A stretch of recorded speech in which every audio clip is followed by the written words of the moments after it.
الناس والحجارة. وقال النبي صلى الله تعالى عليه وسلم: كل مولود يولد على الفطرة فأبواه يعبدانه أو يمجسانه أو ينصرانه أو كما قال عليه الصلاة والسلام. صدق الله مولانا العظيم وصدق رسوله النبي الكريم ونحن على ذلك لمن الشاهدين والشاكرين والحمد لله رب العالمین. پھنس گئے دام میں جس وقت سے گلشن چھوڑا، پھنس گئے دام میں جس وقت سے گلشن چھوڑا، نکہتے گل نہ ملی جب سے نشیمن چھوڑا. ہم کہیں کے نہ رہے عزت بالی کی قسم جب سے اللہ کے محبوب کا دامن چھوڑا. جب سر میں ہوائیں طاعت تھی سرسبز جو شجر امید کا تھا، جب سر سر اسیاں چلنے لگی اس پیڑ نے پھلنا چھوڑ دیا. اللہ کی راہیں ابھی کھلی ہیں، آثار نشاں سب قائم ہیں، اللہ کے بندوں نے لیکن اس راہ میں چلنا چھوڑ دیا. درود پاک پڑھ لیجیے. اللہم صلی علی سیدنا حبیبنا و شفیعنا کریمنا مولانا محمد البارک وسلم صلاۃ دائمہ ابدا علی حبیبک خیر الخلق کلہم. اسٹیج پہ جلوہ افروز علماء کرام، حفاظ کرام، سامعین حضرات، میری ماں و بہنوں اور میرے عزیز بچوں، اللہ سبحانہ و تعالیٰ کا بے انتہا کرم اور احسان ہے کہ اس نے ہمیں اور آپ کو آج کی ہماری اس مبارک مجلس میں ہمیں شرکت کی توفیق نصیب فرمائی. آپ کے مکتب اصحاب صفہ کا یہ سالانہ جلسہ ہے. اللہ تعالیٰ آپ کی اس حاضری کو بے انتہا قبول فرمائے.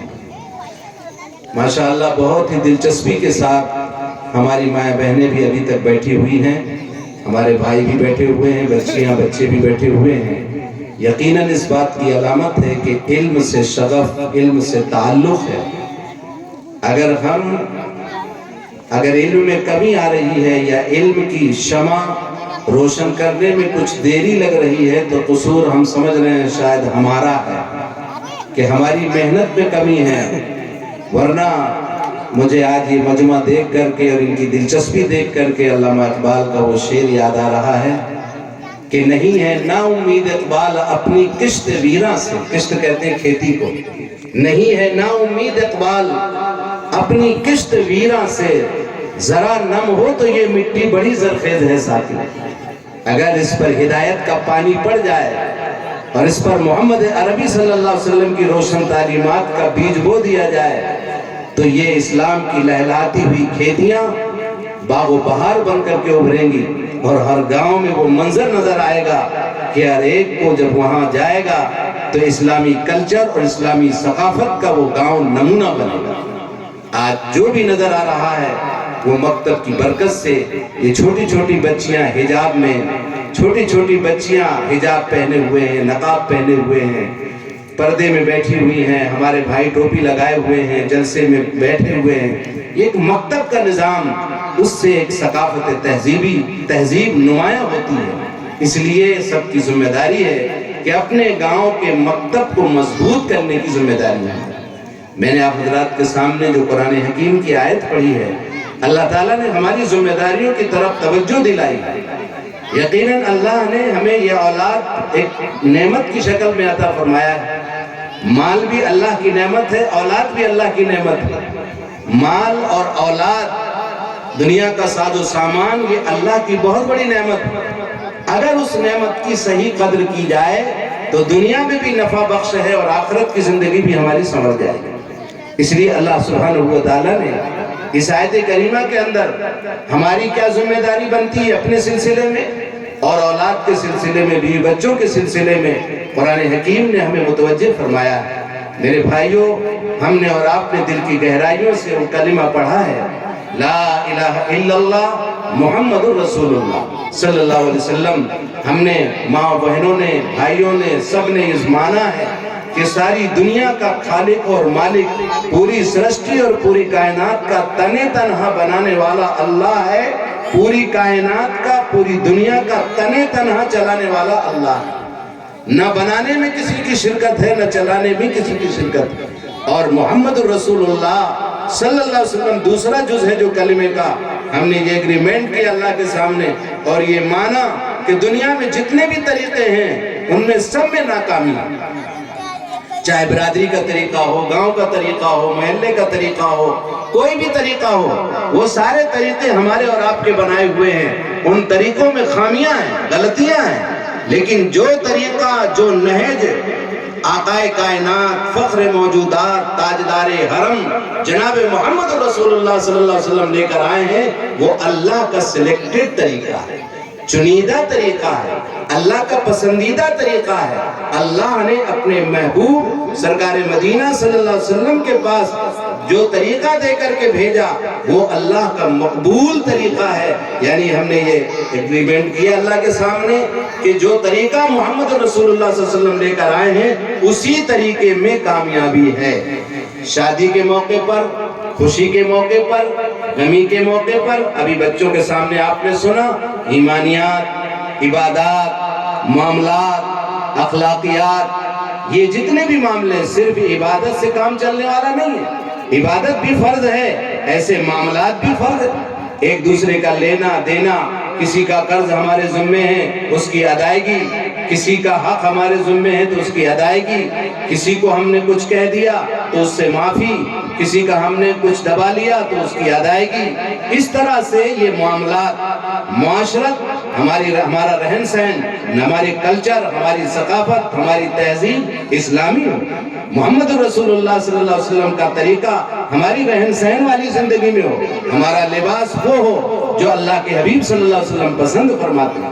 مردوں کے لیے جو پسند ہے وہ مرد پہنے، عورتوں کے لیے جو پسند ہے وہ عورتیں پہنے۔ یہ ہمیں وہ کلچر اور ثقافت و تہذیب اپنانے کی ضرورت نہیں ہے جو یورپ میں چل رہی ہے۔ یورپ کا کلچر ہمیں پسند نہیں کرنا چاہیے، بلکہ ہمیں وہ کلچر پسند ہو جو محمد رسول اللہ صلی اللہ علیہ وسلم لے کر آئے، کیونکہ اسی میں کامیابی ہے۔ تو یہ کلمے کے ذریعے سے ہم نے یہ ایگریمنٹ کیا تو ہم کہلائے ایمان والے۔ ایمان کس کو کہتے ہیں؟ مفسرین نے لکھا ہے التصدیق ما جاء بہ النبی صلی اللہ علیہ وسلم۔ ایمان نام ہے ان تمام چیزوں کا دل کی گہرائیوں سے ماننا، تصدیق کرنا، جس کو لے کر ہمارے آقا جناب محمد رسول اللہ صلی اللہ علیہ وسلم تشریف لائے۔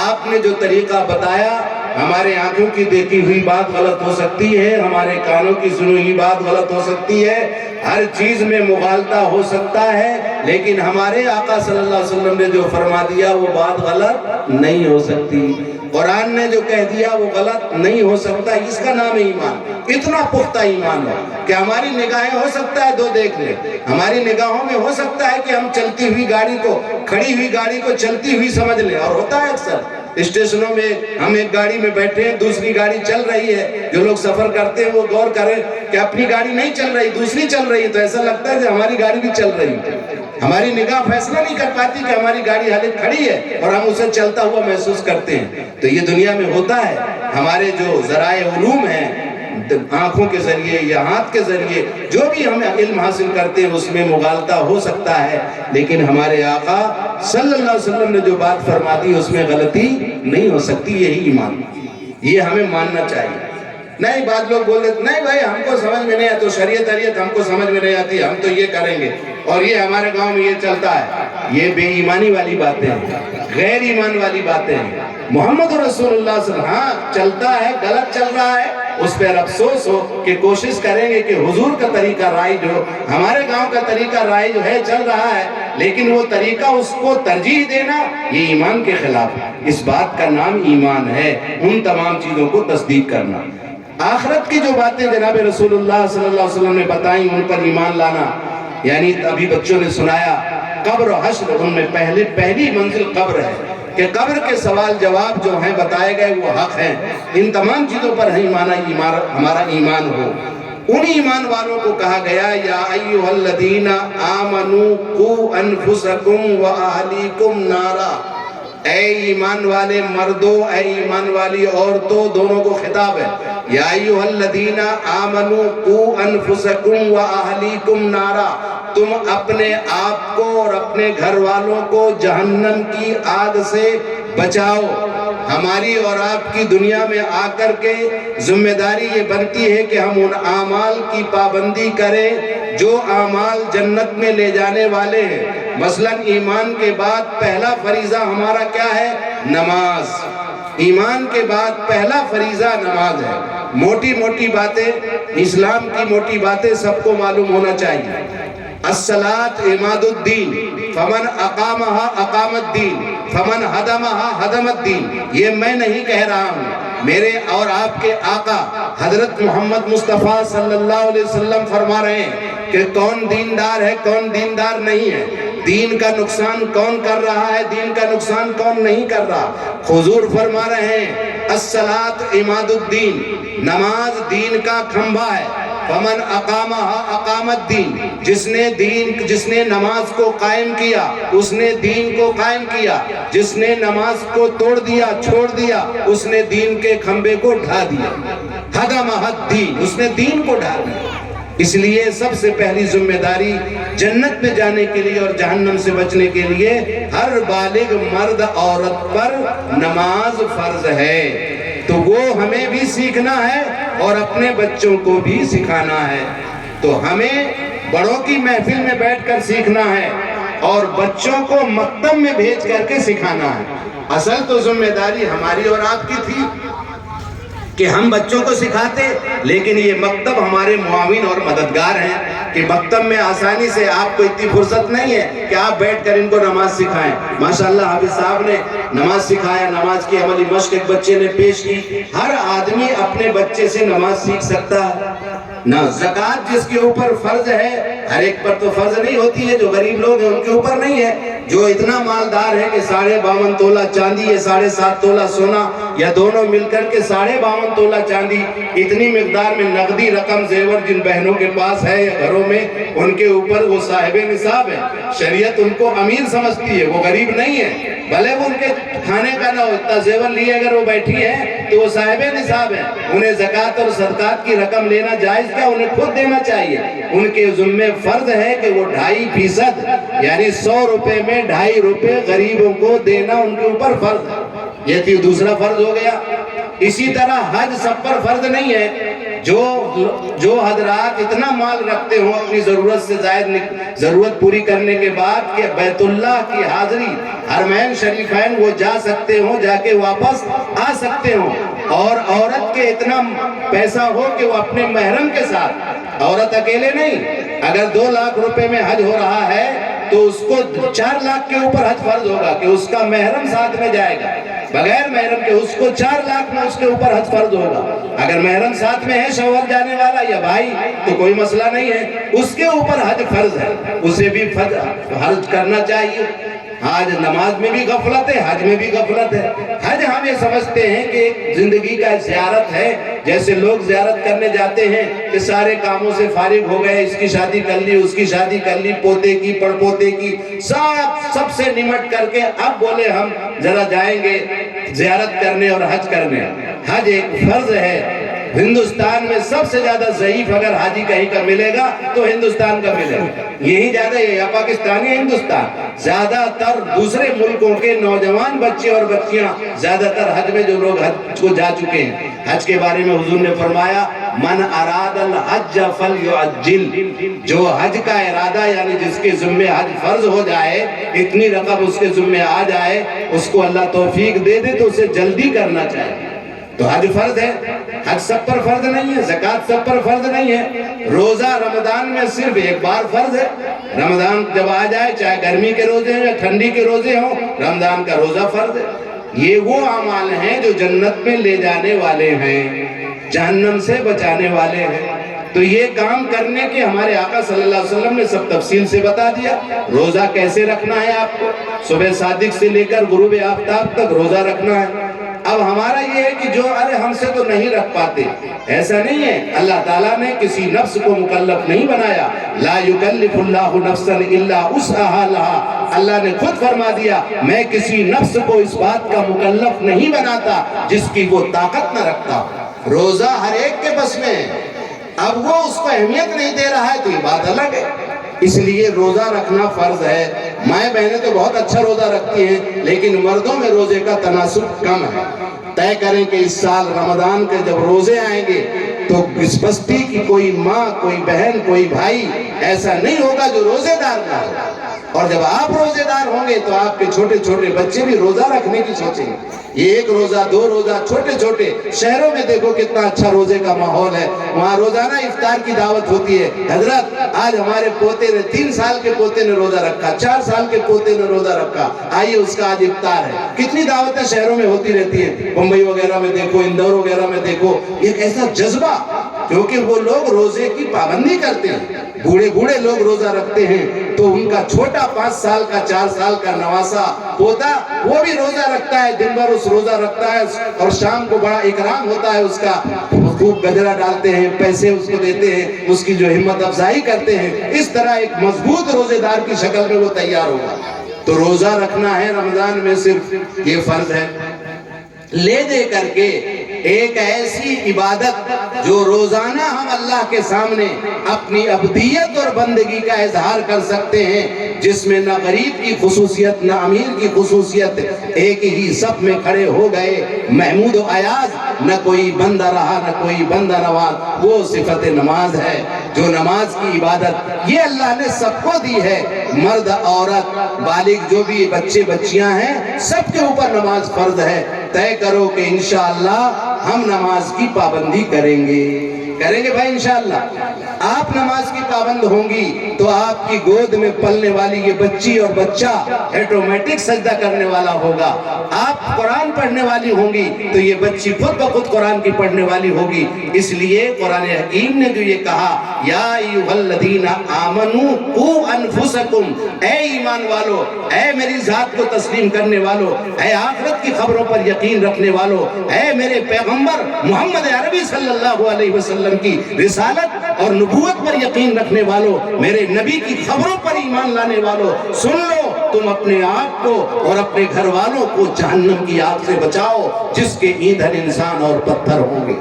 یہ کوئی دیومالائی کہانیاں نہیں ہیں، یہ کوئی گڑھے ہوئے واقعات نہیں ہیں کہ مذہب کی حیثیت سے کچھ چیزیں سنا دی جاتی ہیں کہ چلو یہ کر لیا تو کچھ مذہب کے نام پہ بھی یہ کر لیا.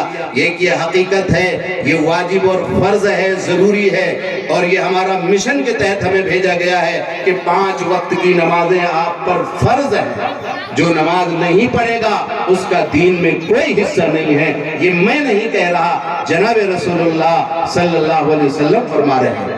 اس لیے میرے بھائیوں، بزرگوں اور میری ماں بہنوں، یہ آج کا ایک پروگرام آپ کا اصل تو بچوں کا پروگرام ہے. یہ اس جلسے کے اصل مقرر ہمارے بچے ہوتے ہیں. ہمارے حضرت مولانا غلام محمد صاحب استانوی دامر برکاتہم عالیہ بچوں کے جلسے میں اکثر یہ فرمایا کرتے ہیں، کہتے ہیں کہ اصل بھائی بچوں کے جلسے میں تو اصل مقرر بچے ہوتے ہیں، ہم لوگ تو تائید کے لیے بیٹھے ہوتے ہیں، ان کی تائید کے لیے. اس لیے ماشاءاللہ ان بچوں نے بہترین تقریریں پیش کی. اب اگر ہم ان کو مضبوط بنانا چاہیں اور ان کو جہنم والے اعمال سے روکنا چاہتے ہیں اور جنت والے اعمال پر ان کو جمانا چاہتے ہیں تو ان کے جمانے کے لیے ہمیں اور آپ کو جمنا پڑے گا. میں نے دوسری حدیث پڑھی آپ کے سامنے، کل مولود یولد علی الفطرہ فَأَبَوَاهُ يُحَوِّدَانِهِ أَوْ يُمَجِّسَانِهِ أَوْ يُنَصِّرَانِهِ. قربان جائیے رحمت للعالمین سرکار مدینہ حضرت محمد مصطفیٰ صلی اللہ علیہ وسلم کی ذات عالی پر کتنے بہترین انداز سے آپ نے سمجھایا ہے کہ ہر بچہ فطرت اسلام پر پیدا ہوتا ہے. ایک بچہ جو پیدا ہوتا ہے وہ اسلامی زندگی لے کے پیدا ہوتا ہے، توحید و رسالت کے ساتھ پیدا ہوتا ہے، اللہ کا بندہ خالص بندہ بن کے پیدا ہوتا ہے. اس کے والدین چاہے اسے یہودی بنا دے، چاہے نصرانی بنا دے، چاہے مجوسی بنا دے. ظاہر بات ہے کیسے بنائے گا آدمی؟ کوئی یہودی مجوسی نہیں بنائے گا. اس کے شراح حدیث نے، حدیث کی تشریح کرنے والے علماء نے لکھا ہے کہ بنانے کا مطلب یہ ہے کہ وہ اپنی زندگی میں یہودیت کی طرز زندگی اختیار کریں گے تو جو بچہ فطرت اسلام پر پیدا ہوا تھا، جب سوجھ بوجھ کی نگاہیں اس کی کھلیں گی اور اپنے باپ کو یہودی لباس میں دیکھے گا تو یہودیت کی طرز زندگی اس کے اندر آئے گی۔ اگر وہ چڈی پہن کر کے باپ گھوم رہا ہوگا اپنے گھروں میں تو وہ بھی ایسے جو ہے اونیا بدن پسند کرے گا اور اپنا سطر کھولے ہوئے گھومتا پھرے گا، اسلامی طرز زندگی کو بھول کر کے دنیا کے اعتبار سے جیسے اس کا باپ کر رہا ہے ویسے اس کا لڑکا کرنا شروع کر دے گا۔ اسی طرح اگر بچی ہے، سیدھی سادی ہے، سادی تکتی ہے اور اپنی ماں کو اگر وہ کھلے بال میں دیکھتی ہے، ماں کو جو ہے بے حیائی کے کاموں میں دیکھتی ہے، ماں کو جو ہے ادب تہذیب کے خلاف دیکھتی ہے تو جیسے اس کے آچرن اور اخلاق ماں کے دیکھتی جائے گی بچی اسی سانچے میں ڈھلتی جائے گی۔ اگر ماں کی زندگی یہودیت والے کپڑے پہن رہی ہے، چست کپڑے پہننے کی عادی ہے تو بچی بھی چست کپڑے پہننے کی عادی ہو جائے گی، اور اگر وہ شروع سے ایسا دوپٹہ باندھے گی اور وہ حجاب کے ساتھ رہے گی تو چھوٹی بچی بھی کہے امی مجھے بھی حجاب پہنا دو۔ آپ نے دیکھا ہوگا مسکان نام کی بچی پوری دنیا میں تہلکہ مچا دیا تھا، کرناٹک کی بچی نے، اللہ نے اسی کی ایمان کی برکت سے کرناٹک میں انقلاب آ گیا۔ تو وہ بچی کوئی ایک دن کی محنت نہیں تھی مسکان کی، وہ ایسے ہی مائیں تھی جنہوں نے اپنے بچی کو شروع سے حجاب پہنانے کی عادت ڈالی تھی اور اللہ کی ذات کے ساتھ ہونے سے، اللہ کی ذات سے ہونے کا یقین پختہ کیا تھا کہ میری مسکان، اس کی ماں نے یہ پڑھایا ہوگا۔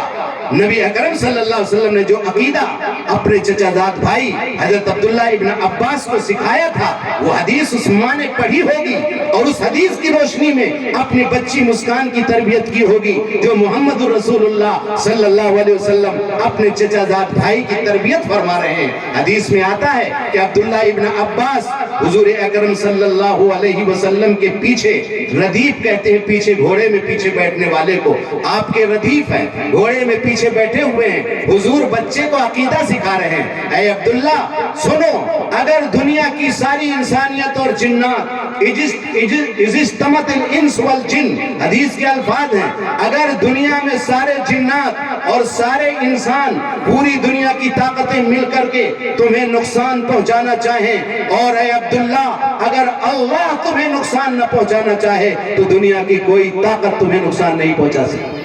پھر آپ نے فرمایا اے عبداللہ اگر انس اور جن سب مل کر، دنیا کی ساری طاقتیں مل کر تمہیں نفع پہنچانا چاہیں اور میرا اللہ، تیرا اللہ یہ فیصلہ کر لے کہ تجھے نقصان پہنچانا ہے تو دنیا کی کوئی طاقت تمہیں نفع نہیں پہنچا سکتی۔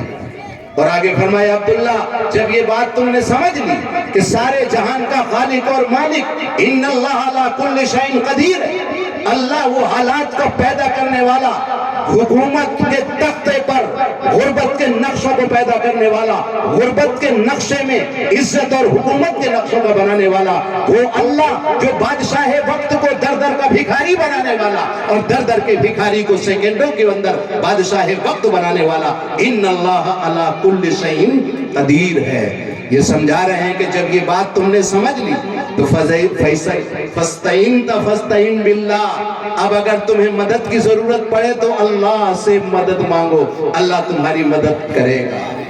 تو اسی حدیث کو سامنے رکھتے ہوئے مسکان کی ماں نے وہ اس کو بچپن سے پڑھایا ہوگا کہ بیٹی تم کالج جاؤ یا کہیں بھی جاؤ، تم اپنے حجاب میں رہو، اپنے ثقافت اور تہذیب کی علمبردار بن کر کے رہو، دنیا کی کوئی طاقت تمہارا کچھ نہیں بگاڑ سکتی اگر اللہ کی طاقت تمہارے ساتھ میں ہے۔ وہی اندر کی طاقت، ایمان کی مایا، وہ سینکڑوں بھیڑیے قسم کے انسان جو ان کا نقاب کے پیچھے پڑے اور ان کا بھوٹی کر رہے ہیں اور ان کو جو ہے اس کے بدن پہ آنے کی کوشش کر رہے ہیں اور وہ اللہ پر ایمان رکھتے ہوئے ایمانی قوت کے ساتھ اپنے دل سے کہہ رہی ہے نعرہ تکبیر اللہ اکبر کہہ رہی ہے میرا اللہ بڑا ہے۔ اللہ کے نعرہ تکبیر دل کی گہرائیوں سے اتنی عظمت کے ساتھ اس نے کہی کہ وہ بھوکے بھیڑیے ان کے دلوں میں ہیبت طاری ہو گئی اور ان کی ہمت نہیں پڑی کہ مسکان پہ ہاتھ لگا دے۔ اور اللہ تعالیٰ نے وہ ایک نعرہ تکبیر ایمانی غیرت کے ساتھ جو اس بچی نے لگایا تھا، پوری دنیا میں اتنے لوگ اس کے